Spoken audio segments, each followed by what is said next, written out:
Agar siz eng dahshatli yovuzlik arvohlarda emas, aksincha insonlar amal qiladigan ko'z ko'rona urf-odatlarda bo'lgan filmni tomosha qilmagan bo'lsangiz, unda bu siz uchun. Voqealar chekka bir qishloqda boshlanadi. Nufuzli tadbirkorning erkatoy o'g'li Bo'lat iste'dodli do'mbirachi Dianani hayotini bir zumda ostin-ustun qilib yuboradi.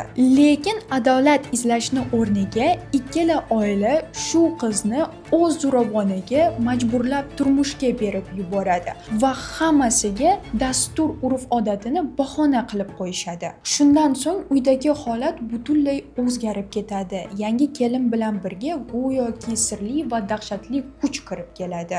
Birin-ketin sodir bo'layotgan g'ayritabiiy hodisalar esa ularning o'tmishda qilgan gunohlari uchun qasos oladi. Dastur bu shunchaki mistik horror emas. Filmda jamiyatdagi sukut, ayollarga nisbatan zo'ravonlik va ba'zida insonlarning hayotini barbod qilib yuboradigan eski qarashlarni tanqid qiladi. Tomosha paytida haqiqiy yovuzlik gullarda emas, aksincha odamlarning ichida yashab kelishini tushunib yetasiz.